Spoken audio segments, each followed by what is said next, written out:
Así es. El único que tiene mérito es Jesús para todas las cosas delante de Dios. Nadie más humanamente tiene méritos para con Dios. Amén, así Nadie es. más. El único que tiene méritos para con Dios es Jesús. O sea, Entonces es por eso. No vamos a decir que él le está llamando la atención. Es que no se le da a David. No le he dado a David. No le he dado a Salomón. No nos he dado a ti. No nos he dado a mí. No he dado a... El único a quien se le rinde honor y gloria es a Cristo. A Jesús de Nazaret. Wow, increíble como nosotros hoy nos concentramos en hacer templos grandes y decimos vamos a hacerle casa a Jehová. Amén. Utilizando estos textos bíblicos para concentrar la atención del pueblo de que es sumamente importante y necesario y parte hasta de la salvación hacerle un templo a Dios. Sí. O sea, y no es que está mal hacer un templo, pero realmente el templo somos nosotros. Nosotros estamos haciendo una casa donde nos vamos a reunir como iglesia, a congregarnos para ser edificados. Es un lugar de congregación. Pero el llamarle, construirle una casa a Dios, donde Dios va a morar, donde yo estoy en mi casa, ¿verdad? Y para encontrar a Dios tengo que ir a la iglesia. Es complicado. Tanto así que Jesús ni siquiera utilizaba lugares cerrados para compartir la palabra de Dios. Correctamente. Y tanto así que Jesús siempre dijo y sostuvo, donde hay dos o más reunidos, ahí estoy yo. O sea, que una iglesia, ahora mismo aquí hay una. Tenemos una institución aquí, una iglesia. Tenemos la iglesia de Dios aquí, porque vemos dos o tres reunidos, convocados en su nombre, hablando de su palabra, compartiendo, aprendiendo. Y estamos nosotros físicamente, pero están todos esos hermanos que se están conectando ahora y que se van a seguir conectando y que van a estar viendo estos videos, que se van a sumar juntamente con nosotros. O sea que aquí está Dios. O sea, ya esto es una iglesia. Así es, así es. Amén. Bueno, que de hecho también tenemos que tener claro que una cosa es un templo y otra cosa es una iglesia. Oh. Son dos cosas diferentes. ¿Y cuál es la diferencia? La diferencia Porque hay mucha gente que no conoce que esa diferencia. La palabra iglesia es congregación de los santos. Ok. Entonces, una iglesia es un grupo de personas que adora a Dios reunidos. O sea, que no tiene que ver con una estructura. No tiene que ver con una estructura. La iglesia son las personas. Las personas reunidas en el nombre del Señor. Él decía, repito, donde hay dos o más reunidos en mi nombre, allí estoy. Y no importa si están a la orilla de la playa, o si están en un montecito, si están debajo de un árbol. Ah, por eso era que Pablo entonces decía, a la iglesia que está en tu casa. En tu casa. Porque en una casa podría ser una iglesia. Es correctísimo. Ahora, eso es una iglesia. ¿Qué es un templo? El templo realmente... Somos nosotros. Somos nosotros, de manera individual. La iglesia es el grupal, ¿verdad? El grupo... Un grupo de templo. Un grupo de templos juntos somos una iglesia. Exactamente. Ahora, de manera individual somos templos. Vamos a verlo a la luz de la Escritura. ¿Qué le parece? Pero claro, vamos a darle. Tenemos, por ejemplo, Mateo 23, 37 al 39. Allí vamos más o menos a ir desmontando esa idea de que van a hacer un tercer templo en Israel. Estoy hablando del Israel geográfico, geográficamente hablando.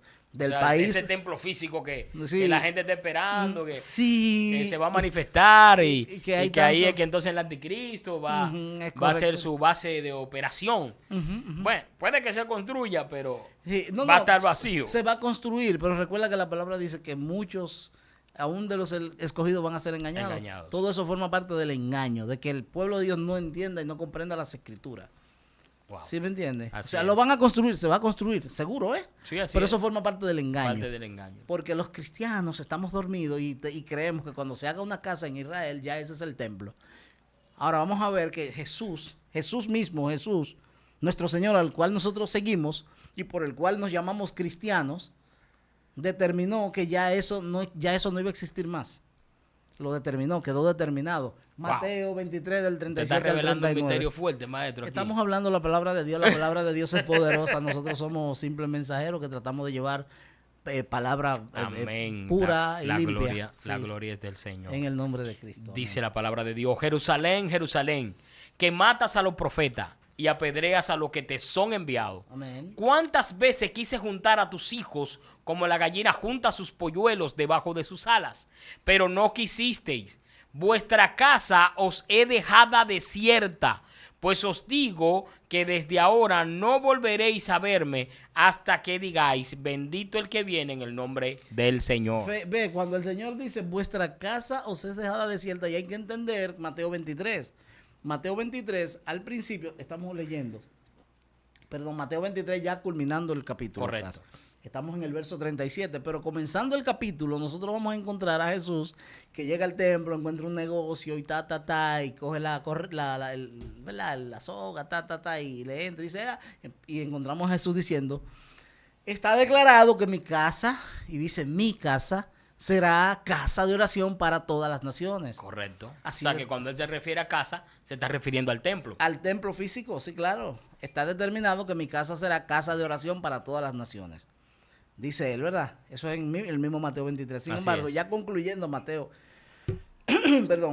ya concluyendo Mateo capítulo 23, en el 37 y 39 encontramos que ya él no dice mi casa, ya él dice su casa y se desliga. Wow.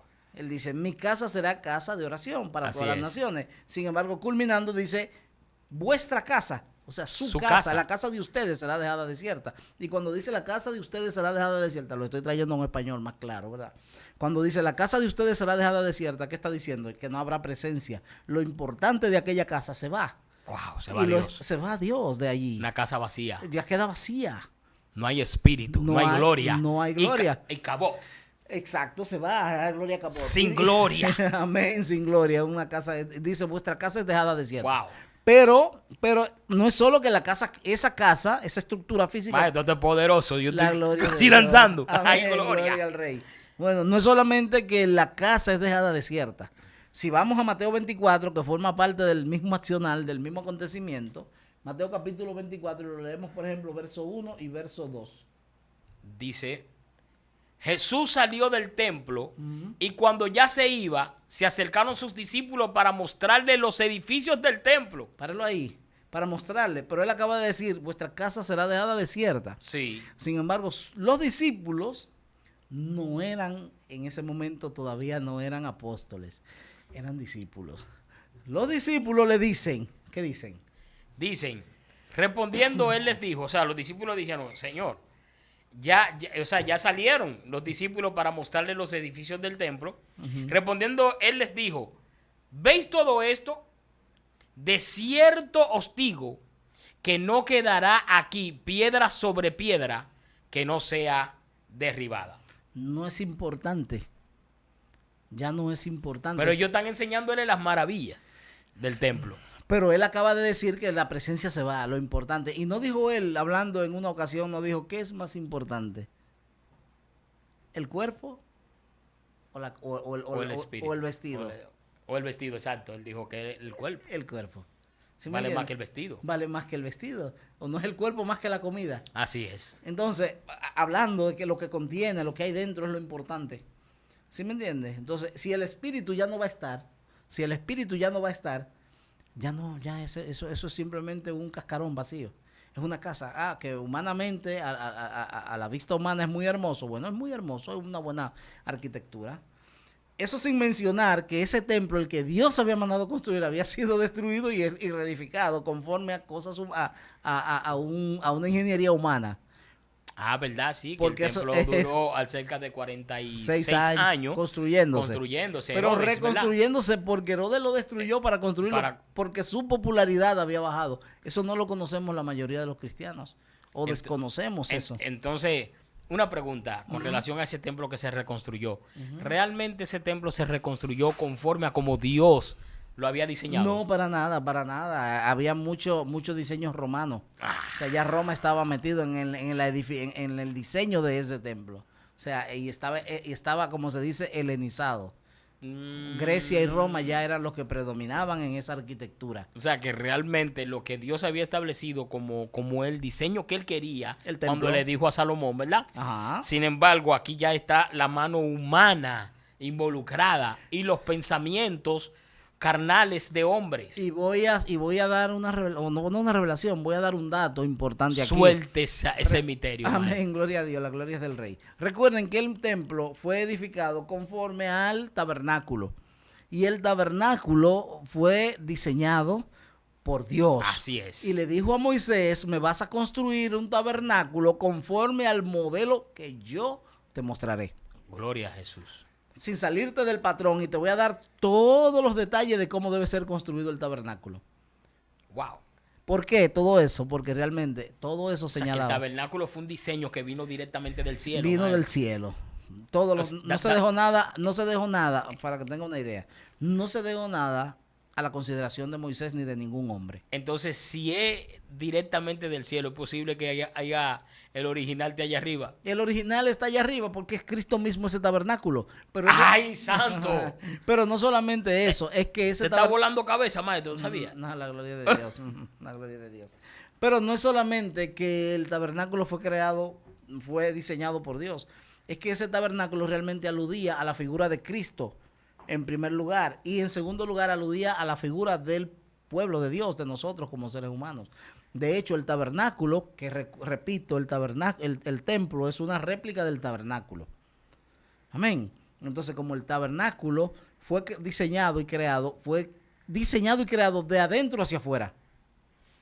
Como se crea el hombre. No existe una construcción que se edifique de adentro hacia afuera. Toda construcción empieza de afuera hacia adentro. Pero en el caso del tabernáculo y del templo es de adentro hacia afuera. Comenzando con el arca del pacto. Allí. El corazón. Es el corazón. El corazón del tabernáculo. Porque es allí donde nace Dios, de adentro hacia afuera. Dios nace dentro de nosotros. Pero es increíble el ver que el ser humano se crea de la misma manera que el tabernáculo. Naturalmente, porque eso... Desde adentro hacia afuera. Y lo primero que se crea es el corazón. Amén, porque a eso es lo que apunta y señala tanto el tabernáculo como el templo. Amén.